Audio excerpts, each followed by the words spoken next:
Welcome back to the deep dive. So grab your field notes and maybe put on some figurative safety glasses. Good idea. Because today we are moving past all the ancient texts and the cultural folklore, and we are diving straight into the hardest, most, I guess, complex intersection of the UFO phenomenon. Yeah, we're talking about science, genetics, and national security. Exactly. If our previous explorations were more about the cultural side of things, the gods of the past, this deep dive is squarely focused on the machines and the man. Right. We've gathered material from, well, everywhere. Physics, genomics, military intelligence, and it all poses this one central, really urgent question. Which is? What happens physically and psychologically when this phenomenon actually interacts with us, with humanity? The stakes here couldn't be clearer. We're sort of using the mission statement laid out by former Senator Harry Reid. He said, and I'm quoting here, "This is about science and national security." If America doesn't take the lead in answering these questions, others will. It's a powerful statement. It is. And it means we have to look at the tangible consequences. And what's so crucial to understand is how our own technology, which is accelerating so fast, it forces us to change our perspective. How so? Well, think about it. For someone 500 years ago, UAP technology would have seemed like magic, indistinguishable from it. Sure. Sorcery. But now, with our own leaps in AI, advanced physics, genetic engineering, we have to ask a different question. Which is, just how far advanced are these so-called secret machines? Exactly. And are we maybe closing the gap on what used to feel like magic? The answers, I think, are in the physical evidence they leave behind. Okay, so let's start there. The hard physical evidence. We need to move well past shaky videos to something you can actually verify, something you can measure. Right. We are talking about biomarkers. Biomarkers. The physical traces, and sometimes they're devastating, that are left on humans after they get too close to a UAP. This moves the whole conversation away from belief and squarely into the realm of medical data. And for that, the Rendlesham Forest incident from 1980 is, well, it's the textbook military case. It really is. You have Airman First Class John Burroughs, who approached a mysterious craft near RAF Woodbridge in the UK. And he sustained injuries. He did. And those injuries later became the focus of some serious scientific research by people like Dr. Kit Green and Dr. Gary Nolan. And what they found is, it's pretty disturbing, Burroughs had tissue damage that was consistent with exposure to broadband, non-ionizing electromagnetic radiation. That's a mouthful. It is. So for you listening, what does that exposure actually mean? Well, it's not like the high-energy gamma radiation that, burns you instantly. Non-ionizing energy is different. It's things like very, very strong radio waves, thermal heat, microwave energy. Ultraviolet light. And ultraviolet light, it can cause serious tissue damage, it can heat internal organs, and just disrupt how your cells function over time.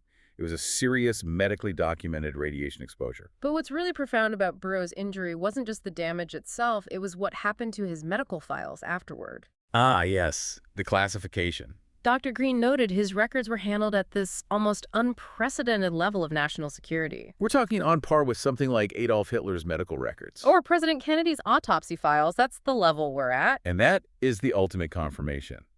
It shows the military establishment saw a profound national security consequence tied directly to the physical effect of this encounter. They knew something real had caused measurable harm. So did anyone figure out how it could have happened? The mechanism. A physicist, Dr. Hal Puthoff, did. He developed a theory for it. He suggested that these anomalous vehicles can upshift infrared light. Okay, so that's normally just harmless heat energy. Right. It's everywhere. His model suggests the craft's propulsion system modulates the local energy field around it, and it takes that ambient heat and basically compresses it, or shifts its frequency upward into dangerous bands. So into UV or even soft X-rays. Exactly. The warning Puthoff gave is pretty stark. He said if you run across one of these crafts and it's powered up, humming. Don't rush up. Don't rush up. Because you are effectively walking right into a highly localized radiation field that's being generated by the propulsion system itself. And look, this isn't just a military problem. We see a mirror image of this in a civilian case from the same year, 1980, the Cash Landrum incident in Texas. Well, that's a brutal one. 3 civilians, Betty Cash, Vicki Landrum, and Colby Landrum, they encounter this huge diamond-shaped craft just hovering overhead. It's shooting out flames. And it was surrounded by, what, 23 military helicopters? Yep. Chinook style? That's right. And all 3 of them suffered catastrophic, undeniable radiation sickness. Severe burns, massive hair loss, lasting vision problems, nausea. I mean, Betty Cash, who was closest, she had permanent health issues from it. So they sued the U.S. government, They did. but the lawsuit failed. And the reason why is this perfect legal catch-22 that just highlights the government's historical approach to the whole phenomenon. It's unbelievable. The military had to deny involvement. They denied operating the helicopters. They denied the Diamond craft because officially it was all unidentified. So by legally confirming the craft was unidentified, They implicitly concede that the phenomena caused the injuries, right? But since the perpetrator was technically unknown, not a U.S. asset, they weren't liable, the craft was real enough to cause the damage. but officially unreal enough for them to deny any accountability. So beyond individual injuries, this phenomenon demonstrates a direct threat to national security. There are consistent declassified reports of UAPs interfering with sensitive military tech all over the world. This is one of the most compelling parts of the data. We have high-security reports of UAPs just harassing nuclear installations. You mean like the Soviet missile installation at Belakorovich in '82? That one. Or the Minot Air Force Base incident in the late 60s right here in the States. In these events, they consistently documented operational missiles being taken completely offline. Or having their launch sequences compromised? Precisely when UAPs were seen flying overhead. This is so far beyond strange lights in the sky. This is about advanced capabilities that can just negate our most strategic military assets. All right, let's pivot now to the human factor. And this is probably the most prickly aspect of it all. The abduction experience. Yeah, this is where a lot of skeptics just immediately tune out. They see it as purely psychological, a fabrication, maybe a sleep disorder. But when you look at the literature, you find this really disturbing and remarkable consistency, a pattern often called high strangeness. And the Betty and Barney Hill case from 1961 is the landmark example. It's the one everyone points to. They had 2 hours of missing time on a drive. Their watches stopped working. Barney felt this deep, debilitating sense of terror afterward. And crucially, their detailed memories, these sequential memories of being on a craft, undergoing medical exams, that stuff only surfaced months later. Under separate professional hypnosis sessions. Right. But that's where the skepticism kicks in, isn't it? I mean, how do we separate these memories from mass hysteria or cultural conditioning or, and this is most relevant to hypnosis confabulation, Where the patient just fills in memory gaps to please the therapist. Exactly. If the memories only come out under duress, how can you trust them? That is the exact question that academics struggled with for decades. And that brings us to the monumental work of Dr. John E. Mack. A respected Harvard professor of psychiatry. He studied hundreds of these abductees, and he applied really rigorous psychiatric standards. And his conclusion was that these people were suffering from a genuine, clinically verifiable form of PTSD, post-traumatic stress disorder. Yes, but the significance of that, the real bombshell, was that he concluded this PTSD was linked not to a fantasy, but to a genuine traumatic event. Okay. He saw patterns of terror, somatic symptoms, emotional restructuring. It just defied the typical diagnoses for mental illness. Now, Mack was careful. He never said definitively little gray aliens are taking people. No, he didn't. But he did state unequivocally that a real phenomenon was at play, and his intellectual honesty was so challenging to the established academic order that Harvard University Actually launched an institutional investigation to see if he should lose his tenure. Can you imagine an extraordinary response to a psychiatric finding? It just speaks to the power of this phenomenon to challenge our fundamental assumptions. So Mack's work leads us right to this idea of cultural interpretation. Exactly. The theory suggests that the raw experience, this singular, maybe terrifying event, it gets filtered through whatever the dominant cultural paradigm is for the person experiencing it. So what looks like a flying saucer and small gray entities to us today? Might have been interpreted as contact with gods, angels, demons, or maybe the jinn in a previous era. And you can see these fascinating historical parallels or cognates. Oh, absolutely. Yeah. Look at the folklore around the witches' Sabbath. It shares so many core elements with modern abduction reports. Like what? The feeling of flying through the air, being sexually penetrated with cold or strange instruments, and then waking up far away from where you went to sleep, often with physical marks on your body. The devil's kisses. So this cultural filtering matters because when the public, the experiencers, are denied access to credible, verifiable evidence, they're forced to frame these highly traumatic events themselves. And when that happens, interpretation just becomes representation. They draw on whatever cultural tropes are available, like the gray alien archetype. So if the trauma is real and the entities are consistently described, we have to start seriously considering what those entities actually are. Right. And let's for a moment consider the possibility that we're not looking at biological life from another planet. Let's think about it as a machine archetype. That shifts the whole context. It connects it to some extremely ancient traditions. It does. You see it in Sumerian myths and Jewish golem legends. These stories portray humans themselves as artificially created, as programmed workers, not as naturally evolved beings. And if you look at the small gray entity through that lens, through the lens of a programmed machine, Physical descriptions from abductees suddenly make a profound amount of sense. they're always described with these frail, thin limbs and bodies. And crucially, observers repeatedly note this lack of defined musculature or typical human joint movement. No obvious knees or elbows as we'd understand them. And there's the other part. They frequently do not appear to breathe or ingest food or water. Yes. To many observers, the beings they encountered seemed much more like machinery than biology. Which leads us to one of the most intellectually compelling theories in all of science: directed panspermia. Yes. So for anyone unfamiliar, this is the idea that life on Earth wasn't some random accident that happened here. It was deliberately seeded by an intelligent precursor from somewhere else.